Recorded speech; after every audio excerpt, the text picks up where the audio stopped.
These scenes are of drowning and death. Drowning and death. Especially people, those who do not possess the art of swimming, stand a chance of meeting with such water accidents. Sure. That's why people are giving considerations for swimming, coaching, training, and all. Anyway, I'm not to speak about swimming and its implications in our life, no. But I am going to have that particular word, death. Death is the most beautiful concept that we have ever come across. I say death is the most beautiful thing.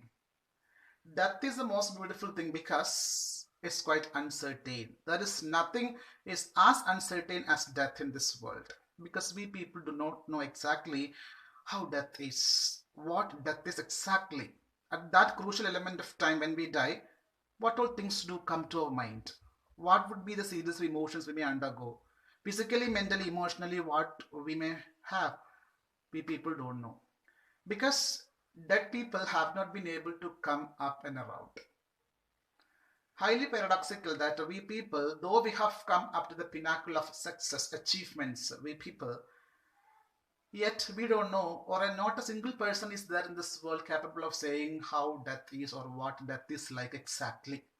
Not biologically. What do we feel like when we die is uncertain. But no worries. Here we have a guy, a person. He says that he is able to express what death is. Because he says that he died. In his own words, I died. So I'm able to say what death is like. I experienced it. There is nothing must be panic over death. In death, in actual death, there is only peace. Death is a peaceful state of affairs, he says. I died. I was reborn. I was reborn. So now I'm able, maybe the only person in this world capable of saying you what death is. Who is this? And this guy is our next author. This author is an American leading advocate for individual rights, and he also has a record of serving the longest period in the Court of America. He was a friend, philosopher, advisor to one of the American presidents. 32nd American president was Franklin D. Roosevelt, and this author, our present author, was an advisor, help, uh, friend to him, and his name is William O. Douglas. William O. Douglas. And our chapter is Deep Water. Deep Water. So from this title and all, you might have guessed by this time that this person is all about to say one of his drowning experiences. But the chapter is something more than what you imagine it now to be. This chapter is very important. From this chapter, we may have lot many questions. At the same time, there is one single thread that we all need to put practical in our life. This person, in his autobiographical element, Deep Water, is trying to connect one beautiful thread, meaningful thread with our lives. The whole chapter is now going to be split into 2 episodes. Welcome to the first episode.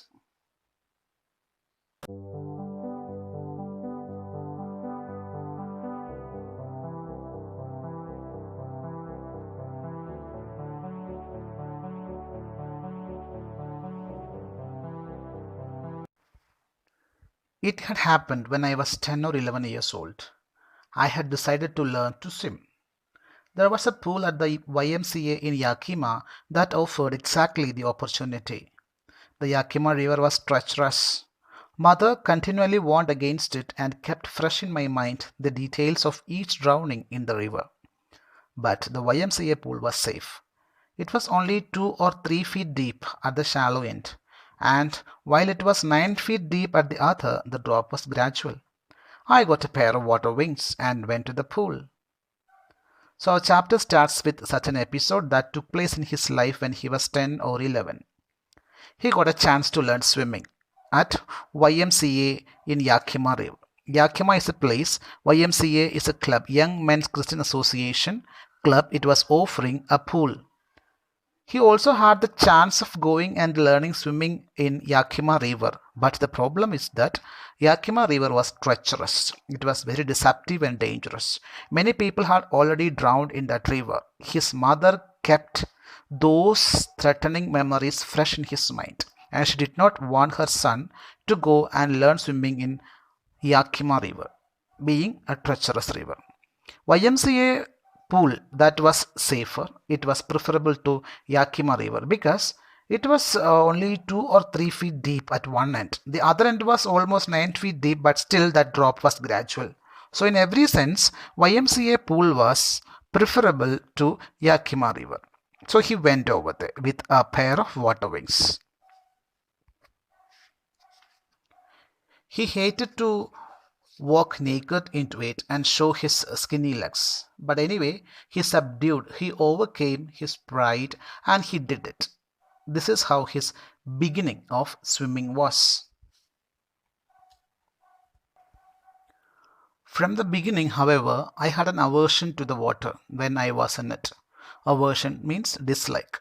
This started when I was 3 or 4 years old and father took me to the beach in California. He and I stood together in the surf. I hung on to him, yet the waves knocked me down and swept over me. I was buried in water. My breath was gone. I was frightened. Father laughed. But there was terror in my heart at the overpowering force of the waves. This paragraph is very significant because this is from where he started having an aversion, phobia towards water, hydrophobia. When he was only 4 or 3, he was taken to California beach by his father.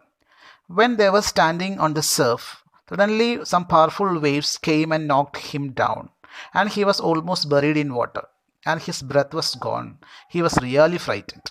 Seeing all these experiences, his father just laughed because such sights were common in a beach.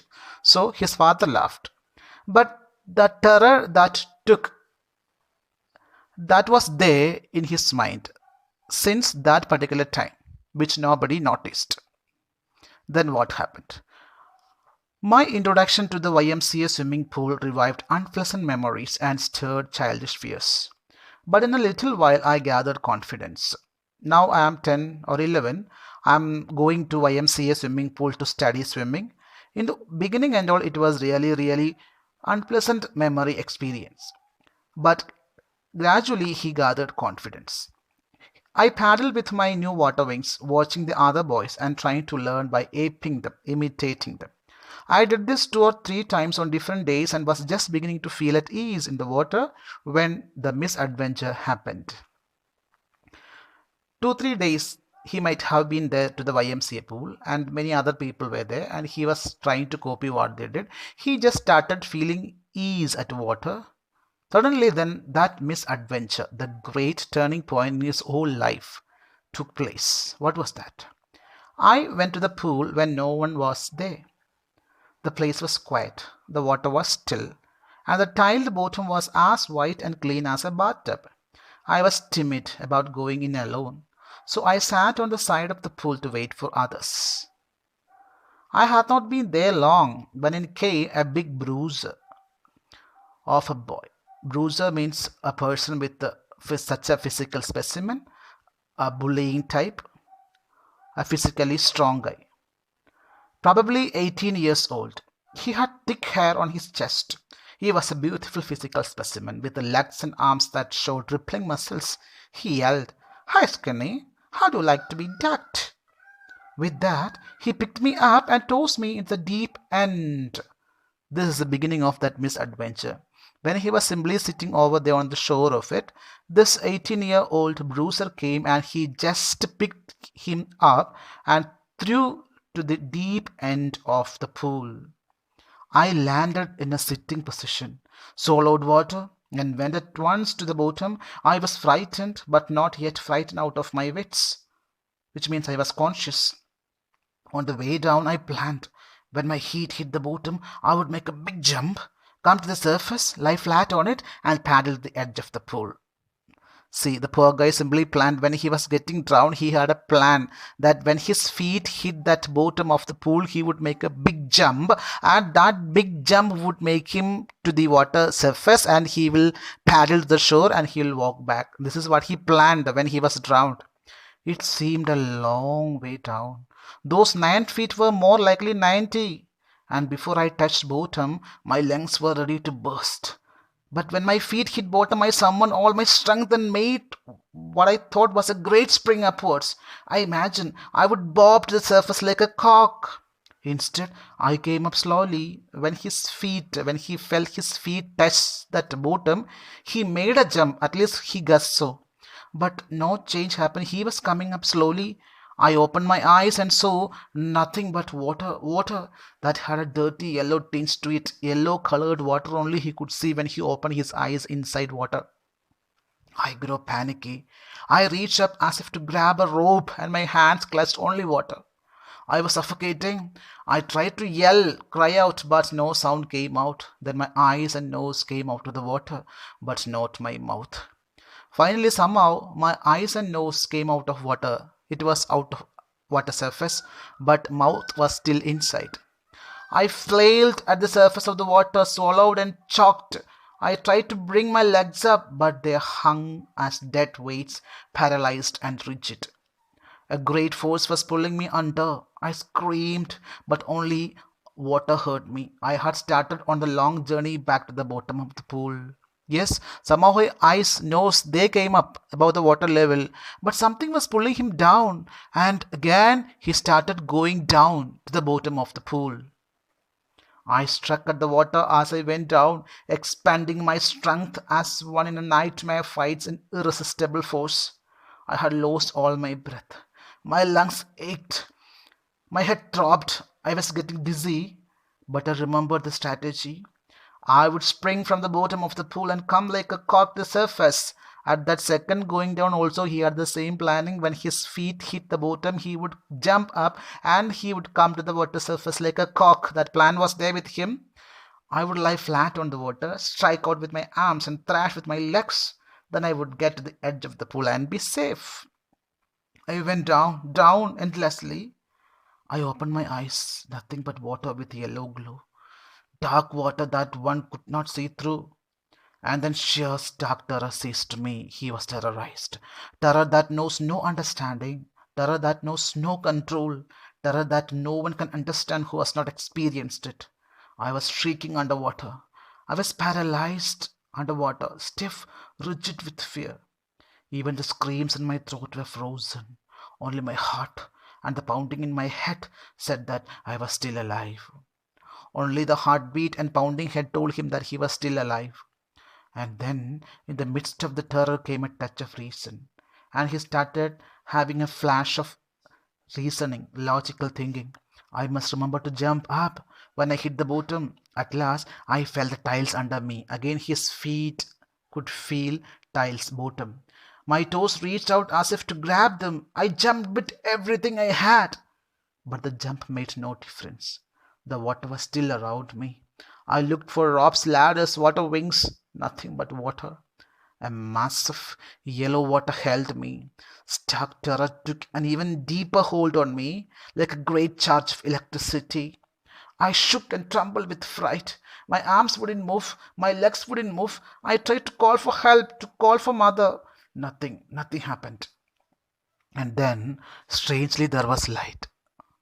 I was coming out of the awful yellow water. Yes, once again he came up above the water level somehow. At least my eyes were above the water level. My nose was almost out too, like the first time. Then I started down a third time. Then, quite unexpected, third time, I was about to be drowned.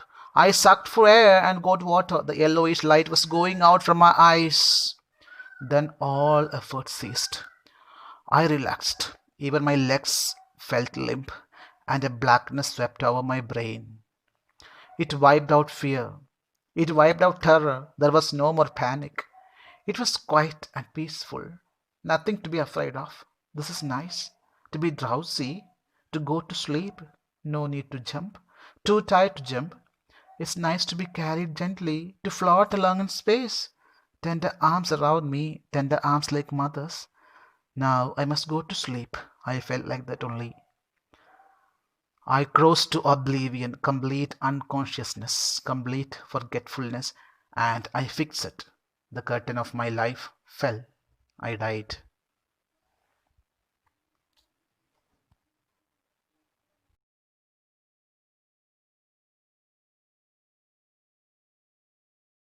That's the end of episode number 1. We will meet over there with episode number 2.